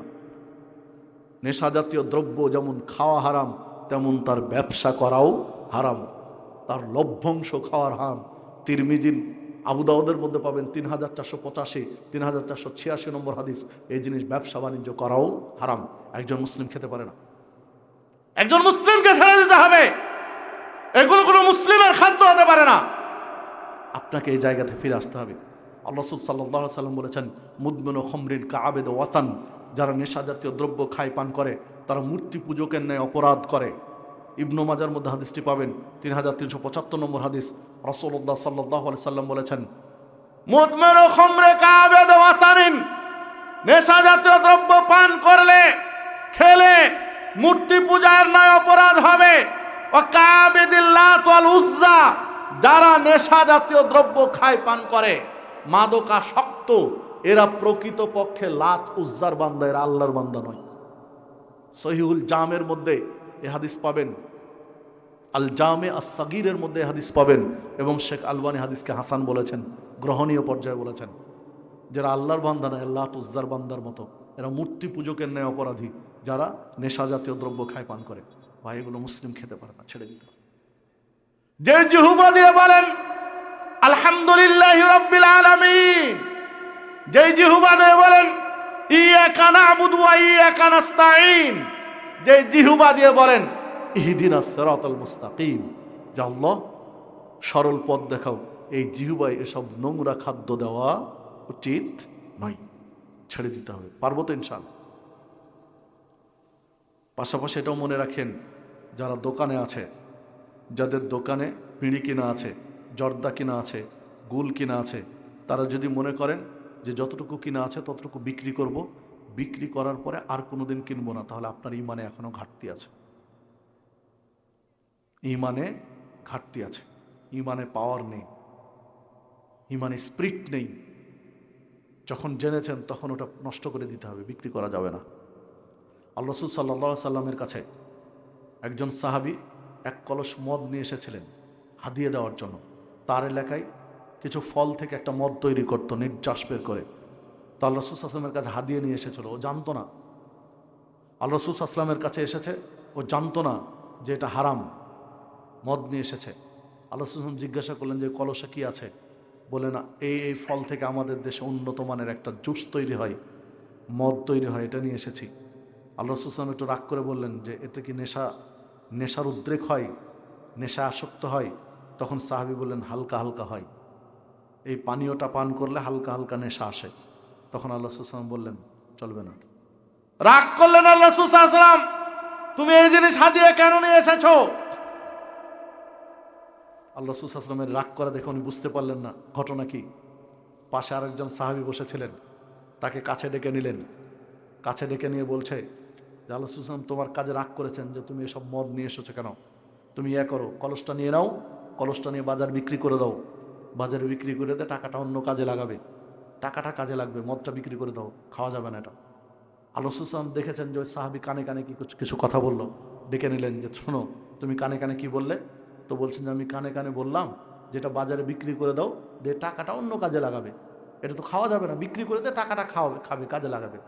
তখন আল্লাহ রাসূল বললেন খবরদার, যে জিনিস খাওয়া যাবে না সেই জিনিস বিক্রি করা যাবে না, ফেলে দিতে হবে। এটা সাহাবীকে বললেন যে জিনিস খাওয়া যাবে না ওই জিনিস বিক্রি করা যাবে না, ওটা কি করতে হবে? ফেলে দিতে হবে। তো রাসূলের যুগে আল্লাহ রাসূল সাল্লাল্লাহু আলাইহি ওয়াসাল্লাম ডাইরেক্ট যদি সাহাবীকে বলেন যেটা বিক্রি করা যাবে না, এটা খাওয়া যাবে না, বিক্রি যাবে না, খাওয়া হারামের বিক্রিও হারাম, ব্যবসা হারাম, ফেলে দিতে হবে, তাহলে আপনি আজকের এই কথা শোনার পরে আপনার দোকানে সিগারেট বিক্রি করবেন, জর্দা বিক্রি করবেন, গুল বিক্রি করবেন, আপনি পাক্কা মুমিন, তাই না? আপনার খুব ঈমান আছে। এই যে ইলেকট্রিসিটি, এই যে বাল্বগুলো জ্বলছে কিসের মাধ্যমে বলেন তো? বিদ্যুতের মাধ্যমে। বাল্বগুলো জ্বলছে কিসের মাধ্যমে? বিদ্যুতের মাধ্যমে। বিদ্যুৎ এসেছে কিসের মাধ্যমে? জি, তারের মাধ্যমে। তারের মাধ্যমে বিদ্যুৎ সাপ্লাই হয়ে বাল্বগুলো জ্বলে আলোকিত করছে। ঠিক আছে, বিদ্যুৎও আছে, তারও আছে, সব ঠিক আছে, কিন্তু লাইটগুলো আলো হচ্ছে না, দীপ দীপ করে একটু একটু করে মিটমিট করছে। তখন কি সমস্যা বলি? ভোল্ট নেই। কি বলি? ভোল্টেজ নাই, বিদ্যুতের পাওয়ার নেই। বিদ্যুৎ নেই বলি কি? পাওয়ার নেই, যার কারণে অন্ধকার হয়ে আছে, আলোকিত করতে পারছে না। আপনি মুসলিম হয়ে বিড়ি, সিগারেট, জর্দা, গুল খাচ্ছেন, বিক্রি করছেন, ব্যবসা করছেন, বাদ দিতে পারছেন না, মানে আপনার ইমানে পাওয়ার নেই, ইমানে ভোল্টেজ নেই, ইমান কাজ করে না। যদি ইমান কাজ করতো আপনাকে বিরত রাখতো। ইজা সাররাতকা হাসানাতুকা ওয়া ইজা সাআতকা সাইয়্যাতুকা ফা আনতা মুমিন। আল্লাহ রাসূল সাল্লাল্লাহু আলাইহি ওয়াসাল্লামকে জিজ্ঞাসা করা হলো ঈমান কি, কিভাবে বুঝবো যে ঈমান আছে না নেই? আল্লাহ রাসূল সাল্লাল্লাহু আলাইহি ওয়াসাল্লাম বললেন যে যদি খারাপ কাজ করে, অন্যায় যদি হয়ে যায়, পাপ যদি হয়ে যায়, তো অন্তরে কষ্ট লাগবে, অন্তরে খুব ব্যথা পাবে। আর যদি নেকির কাজ করো তো আলাদা একটা ফুর্তি লাগবে। নেকির কাজ করে আলাদা একটা আনন্দ পাবে অন্তরে। পাপ হয়ে গেলে অন্তরের মধ্যে আলাদা একটা দুশ্চিন্তা, একটা ধিক্কার, একটা অনুশোচনা আসবে। যদি আসে তাহলে ফা আনতা মুমিন, তোমার ঈমান কাজ করছে, তুমি মুমিন। পাপ হয়ে গেলে নিজের কাছে কষ্ট লাগবে, নিজের কাছে পীড়া তৈরি হবে, অনুশোচনা হবে, ধিক্কার জানাবে, ছি ছি ছি, আমি সালাত পড়ি, আমি এই কাজ করলাম, আমি একজন ঈমানদার মুসলিম, আমি এই কাজ করলাম, আমি একজন মুসলিম মেয়ে, আমি পর্দা ছাড়া গেলাম, ছি ছি ছি, মানে খারাপ লাগবে। তাহলে ঈমান কাজ করছে। একটা ভালো কাজ, নেকির কাজ, একটা মানুষের খারাপ সময় যাচ্ছে, তার একটু উপকার করে দিলেন, আপনি একটা ভালো কাজ করলেন, তখন একটা আলাদা তৃপ্তি পাবেন, মানে আপনার ইমান কাজ করছে। বিড়ি সিগারেট জর্দা গুলিয়া বা হিরোইন ফেন্সিডিল খেয়ে বেপর্দায় থেকে যদি নিজেকে কোনো অপরাধী মনে না হয়, কিচ্ছু মনে না হয়, রিল্যাক্সে থাকেন, তাহলে আপনার ইমান কাজ করে না, ভোল্টেজ নেই। ভাই ভোল্টেজ আনতে হবে ইমানের। সাহাবী জিজ্ঞাসা করেছিলেন, এমন বিষয় শিখিয়ে দিন যেটা আমার জীবনের জন্য যথেষ্ট হবে, এই বিষয়ে যেন কারো কাছে কিছু জানতে না হয়। আল্লাহ মাত্র একটা কথা বলেছিলেন, কুল, বলো আমানতু বিল্লাহ, আল্লাহর প্রতি ইমান আনলাম, ফাস্তাকিম, এর উপরে অটল থাকো, ইমানটা টিকিয়ে রাখো, তাহলেই যথেষ্ট। ইমান এনেছেন, ইমানটা এখন টিকিয়ে রাখেন, যেন ইমান কাজ করে, পাপ থেকে বেঁচে যাবেন। ফজরের সালাতেও থাকেন, আইল কোপানোর সময় আরেকজন আইল ঝুড়ে নামিয়ে নিচ্ছেন, অন্ধকারে যায়নি মালিক এখনো, ঝুড়ে নামিয়ে নিলেন। ইমান কাজ করেছে বলেন দেখি?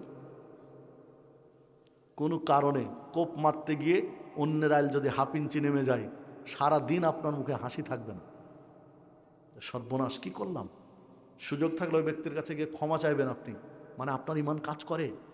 আইল ঝুড়ে একদম লাল করে নামিয়ে নিলেন, উঁচু জমিওয়ালার আইল আর কোপায় নিচু জমিওয়ালা, তাই না? ঝুড়ে নামিয়ে নিলেন, মানে আপনার ইমান কাজ করে না। গীবত করছেন বসে বসে, মানে ইমান কাজ করে না। মিথ্যা কথা বলছেন, মানে ইমান কাজ করে না। মিথ্যা সাক্ষ্য দিচ্ছেন, মানে ইমান কাজ করে না। পরনিন্দা পরচর্চা করছেন, মানে ইমান কাজ করে না। মানুষের টাকা আত্মসাৎ করছেন, চুরি ডাকাতি করছেন, মানে ইমান কাজ করে না। ইমান কাজ করলে আপনাকে এগুলো হতে দিবে না। ইমান ধিক্কার জানাবে আপনাকে। আসুন ইমানকে আর মজবুত করি, শক্তিশালী করি, জাহেলিয়াতকে দূরে ঠেলে দেই, জাহেলিয়াত থেকে ফিরে আসি। আল্লাহ রাব্বুল আলামিন বলছেন, আফা হুকমাল জাহেলিয়াতে ইয়াবগুন, তোমরা কি আবার জাহেলিয়াতে ফিরে যেতে চাও? জাহেলিয়াতের রীতিনীতি কি পছন্দ করো? ওমান আহসানু মিনাল্লাহি হুকমান লিকাওমি ইউকিনুন, এমন কে আছে তোমাকে আল্লাহর চেয়ে ভালো ব্যবস্থাপনা দিতে পারে, আল্লাহর চেয়ে ভালো জীবন ব্যবস্থা দিতে পারে? পৃথিবীতে কেউ নেই। তোমরা কেন জাহেলিয়াতকে পছন্দ করছো? আল্লাহ রাব্বুল আলামিন বলেন, ওমান ইয়াবতাগি গায়রাল ইসলামি দীনান, যদি ইসলাম ব্যতীত অন্য কোথাও জীবন ব্যবস্থা কেউ খুঁজে, ইসলামের নীতি আদর্শ এর চেয়ে অন্য কোনো জিনিস যদি ভালো লাগে তার, ফালা ইউকবাল মিনহু, তার কোনো কিছুই কবুল হবে না। ওয়া হুয়া ফিল আখিরাতি মিনাল খাসিরিন, তখন ওই ব্যক্তি হবে ক্ষতিগ্রস্তদের অন্তর্ভুক্ত। মানে ইসলামকে আপনাকে পছন্দ করতে হবে, ইসলামের প্রত্যেকটা বিধিবিধান, ইসলামের প্রত্যেকটা রুকুন আরকান, ইসলামের প্রত্যেকটা সিস্টেমকে আপনাকে ফলো করতে হবে। আসুন, রাজি আছি তো? পারবো তো ইনশাআল্লাহ? মা বোনদের দৃষ্টি আকর্ষণ করবো, বোন আপনি পর্দায় আসুন। যারা আপনাকে বেপর্দায় থাকার জন্য উদ্বুদ্ধ করছে, যারা পর্দাটাকে আপনার কটাক্ষ করে বেপর্দা করে বের করছে, মূলত আপনাকে ভোগ করতে চায় তারা। বর্তমান সময়ে বড় একটা সমস্যা, বহু মুসলিম তরুণী, বহু মুসলিম যুবতী স্কুল কলেজ বা গ্রামের হিন্দু যুবকের সাথে প্রেমে জড়িয়ে যাচ্ছে। লাভ কি? বলে গেলাম শব্দটা, কি বলছে তারা যেন, ওই যুব সমাজ নেই নাকি?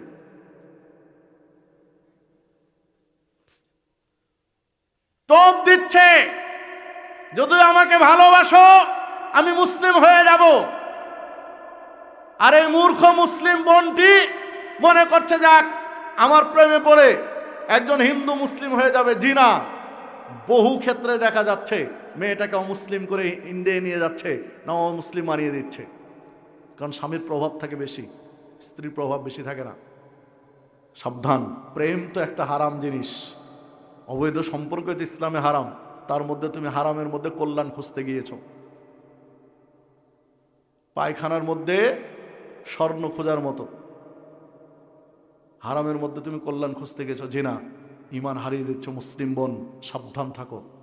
অমুসলিমের প্রেমে ফাঁদে পড়েছ, মানে কি তোমার অমুসলিম বানিয়ে ছেড়ে দিবে সে। তার একটা ধান্দা নিয়ে তোমার সতীত্ব হরণ করার জন্য তারা মাঠে নেমে আছে। বহু ঘটনা ঘটছে এরকম। সাবধান থাকতে হবে, এগুলোতে পর্দার মধ্যে আসতে হবে।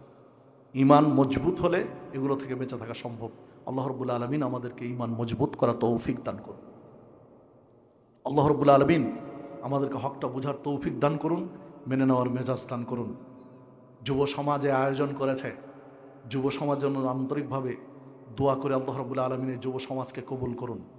যুব সমাজ যদি জেগে ওঠে, যুব সমাজ যদি এগিয়ে আসে, তাহলে গ্রামের চিত্র চেঞ্জ হতে বেশি দিন সময় লাগবে না। কারণ পাপ করে কারা বেশি? বেশি বড় বড় পাপগুলো দেখেন যুবকরা জড়িয়ে আছে। চুরি ডাকাতি ছিনতাই রাহাজানি খুন খারাপি, মুরব্বীরা এগুলোতে নেই, আছে কিসে? যুবকেরা। জেনা, ব্যভিচার, ধর্ষণ, অবৈধ সম্পর্ক খুঁজে দেখেন আছে কারা? যুবক। যুবক যদি ঠান্ডা হয়ে যায়, যুবক যদি ফিরে আসে, এই গ্রামের 20টা যুবক যদি মনে করে গ্রামটা চেঞ্জ করে দেবো, অবস্থা ভালো করে দেবো, তো অপরাধী যে 30টা যুবক আছে হৃদয় কেঁপে উঠবে। কারণ সত্যের একটা আলাদা পাওয়ার আছে। নষ্টামি একটা যুবক করে ওর বুকে কিন্তু বুকের মানে হিম্মত থাকবে না, ওর একটা অপরাধী ভাব আছে।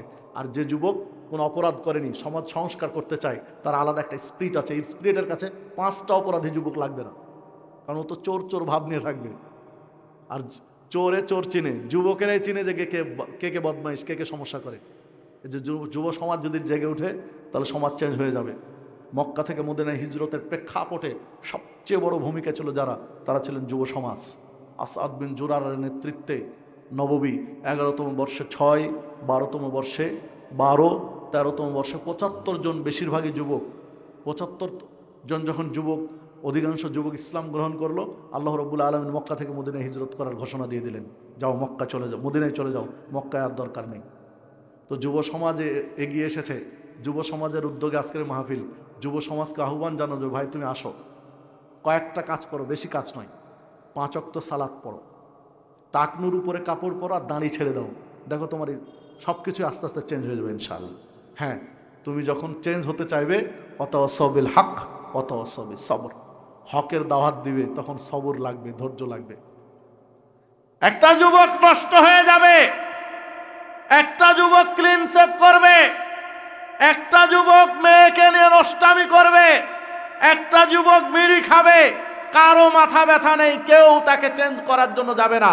কিন্তু একটা যুবক 20 বছর 18 বছরের একদম তরুণ যুবক দাড়ি ছেড়ে দিয়েছে, টাকনুর উপরে কাপড় পরা শুরু করে দিয়েছে, সব নষ্টামি বাদ দিয়ে মসজিদমুখী হয়েছে, তখন দেখেন গ্রামের মরল মাতাব্বরও বলবে, কিরে জঙ্গি জঙ্গি ভাব মনে হচ্ছে তোকে। নষ্ট হচ্ছিল, কারো মাথা ব্যথা ছিল না, ও ভালো হতে চাচ্ছে, দেখেন সবাই তুচ্ছ-তাচ্ছিল্য করছে। বন্ধুরা বলবে, কিরে মুন্সি মুন্সি লাগছে, কলেজে পড়িস, দাড়ি ছেড়ে দিয়ে টাকনুর উপরে মুন্সি মুন্সি লাগে। ও নষ্ট হচ্ছিল, কারো মাথা ব্যথা ছিল না, ভালো হচ্ছে, সবাই টিটকারি করবে, উপহাস করবে। এই সময় পাড়ি দিবে কি করে? অতাওয়াসবিস সবর, ধৈর্য লাগবে। ধৈর্য ধরো, ইনশাআল্লাহ সব সমস্যা দূর হয়ে যাবে। যারা ভুল বুঝেছে একসময় ফিরে আসবে। আল্লাহ রাব্বুল আলামিন আমাদের সঠিকটা বোঝার তৌফিক দান করুন।